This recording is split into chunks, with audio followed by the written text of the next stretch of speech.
Agora eu vou num tema um pouquinho mais polêmico, reposição hormonal. É um tema polêmico. É tema polêmico, porque já vieram aqui médicos que são super a favor, bem inicialmente, outros que acham que são casos específicos. E eu acho que, é o que a gente estava conversando antes, né? Cada um tem que saber qual é a sua visão, qual médico você quer seguir, né? Porque tem várias correntes ali. Qual é a sua sobre a reposição? Porque o que a gente estava conversando, isso aí, a gente fala, existem posições, né, divergentes. E a gente fala, né, e como tudo, né, a gente sempre tem, assim, a gente fala, são condutas diferentes, tá? O que eu estava falando para você é que, assim, antigamente, quando saiu um trabalho chamado WHI, que falava muito mal da reposição, dava câncer de mama, que dava doença cardiovascular. Então, assim, a gente sabe que aquilo foi um trabalho mal feito, né, na época. Esse do Premarin foi feito? Isso, exato. Porque foi feito reposição hormonal com hormônio sintético, hormônio de urina de égua prenha, né? Então, tipo, que não tem nada a ver com nossos hormônios, Então, realmente tinha muito efeito colateral. E aí saiu esse boom, todo mundo morria de medo de fazer reposição hormonal. Eu tinha medo de fazer reposição hormonal, a gente passava só fitoterápicos, isoflavonas. E depois eu falei, hoje a gente entende que hoje tem essa coisa dos bioidênticos, né? Então eu gosto muito dos bioidênticos. Por quê? Primeiro, eu não gosto de tomar via oral, tá? Porque o via oral, eu acho que ele sobrecarrega mais o fígado, né? Ele tem uma dupla passagem hepática para metabolizar, então isso também dá algumas alterações aí, né, hormonais, inclusive uma diminuição mais de testosterona, né? Que a mulher já tem uma diminuição natural, né, depois dos 35, 40, já começa a diminuir a testosterona. Né? Já não é tão alta comparado ao do homem. Exato. Né? Tomar coisa via oral, isso realmente, o hormônio via oral, isso ainda prejudica ainda mais, né? Então, eu sou a favor bem de usar um transdérmico, né? Hoje a gente sabe que existem os hormônios bioidênticos, que são hormônios que, eles são, primeiro que são individualizados. Cada mulher vai ter uma dose para ela, né? Uma mulher de 100 quilos, uma mulher de 50, são doses diferentes mesmo, né? Então, cada mulher, a gente vê essa reposição. Bom, primeiro, né, eu sou a favor, tá? Eu uso, né? Eu vejo que, tipo assim... De qual idade, mais ou menos, que você começou a usar? É que quando eu estava amamentando, né? Para amamentar e na menopausa já comecei a usar desde então. Porque tinha então muito, mas eu tinha também calor. Já tinha menopausado quando entrou, quando começou o tratamento de reposição? Eu já tinha entrado na menopausa, né? Porque foi em seguida, né? Foi em seguida. Então, assim, eu tive... Então, quando é uma coisa mais, assim, de repente abrupta, parece que tem mais sintomas ainda, né? Tinha bastante sintomas. Mas, assim, assim, o que eu vejo? A gente vai acompanhando a mulher, a dosagem hormonal, como está esse ciclo menstrual dessa mulher. Quando o ciclo começa a ficar irregular, quando a gente já começa a ter uma diminuição no nível hormonal, eu já, muitas vezes, entendo que ela está precisando repor aquilo que está começando a faltar, né? Que isso vai prejudicar a saúde dessa mulher, tá?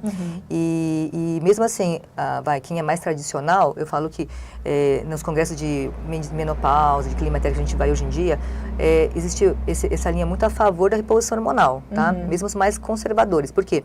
Porque, talvez você falou, né, não preventivamente, né? Mas a gente sabe que quando a mulher entra na menopausa, o que mais mata a mulher nessa fase é doença cardiovascular. É ter um infarto, um derrame, né? E as mulheres têm medo de tomar por causa do câncer de mama, né? Só que o que mais vai dar problema não é o câncer de mama, é a doença cardiovascular. Então, você deixa de usar uma reposição hormonal, né? Porque você está com medo de câncer de mama, que às vezes a mulher nem vai ter, né? E deixa de proteger ela do que mais causa morte na mulher na menopausa, né? Então, hoje, a gente sabe que tem um período que chama janela de oportunidade, são os 10 primeiros anos da menopausa. A mulher parou de menstruar, 10 anos aqueles 10 primeiros anos chama janela de oportunidade.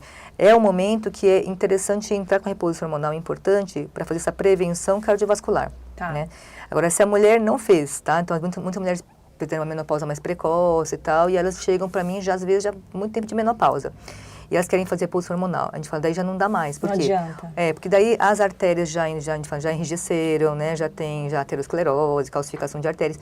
E aí, você entrar numa reposição hormonal muito tardia, pode até prejudicar né, essa mulher. Mas para quem começou nessa janela de oportunidades ainda, ou antes mesmo, ou até esses 10 anos após a menopausa, a reposição é algo para a vida toda? Não digo para a vida toda, mas a gente não tem mais aquele tempo definido para a reposição. O tempo que a gente, né, for acompanhar essa paciente, ver que para ela tá sendo importante, está sendo ainda útil, né? Então, assim, é claro que não vai ter uma mulher de, né, 80 usando hormônio, né? Mas, assim, a gente fala também, sai um pouquinho aí do que a gente né, espera. Mas a mulher que tem hoje, né, uma vida ativa, né, produtiva, né? Hoje as mulheres na menopausa com 50. A estimativa é que a gente vai viver até 80. Então, 30 anos a gente vai viver o quê? Na menopausa. Quer dizer, quase metade da nossa vida é na menopausa, né? Então, hoje as mulheres, elas são produtivas nessa idade, né? Então, elas têm que ter um raciocínio, tem que ter memorização, tem que ter concentração, né? Que com a menopausa Vida, isso vai né? piorando, né? Tem que ter energia, né? Vitalidade. Então, é claro que depende muito do estilo de vida que a mulher vai levar, né? Mas tudo isso a gente fala que a mulher ela tem condição de ter entrar nessa fase passar por essa fase de pós-menopausa e ter uma vida muito melhor, né? Ainda produtiva, ainda se sentindo ainda útil, né? Só para entender assim, em relação à idade ainda para parar. Qual é o sinal, por exemplo? Porque quando eu falo em reposição, eu entendo, você ainda tem e está repondo o que está saindo. É quando, tipo, Não, ele quando chega acaba, ele chega a zerar os hormônios? quase zerar, porque assim, o ovário para de produzir, né? Acabou o óvulo, para de produzir hormônio. Então, é praticamente quase que, tipo, zero, assim, não chega a ser zero, né? Zero, mas assim, é um nível bem, 0, vírgula alguma coisa, que a gente vai dosar, né? Tá. Mas assim, e aí isso faz muita falta para a mulher. Então assim, você fala, mas até quando? Isso a gente não tem essa resposta. Até quando, né? Porque aí é muito variável. Né? Eu tenho pacientes de 70 e pouco que estão usando, né? Assim, e se sentem bem, não querem tirar. É claro que às vezes não precisa usar uma dose, às vezes pode usar uma dose mais baixa, né? Tá?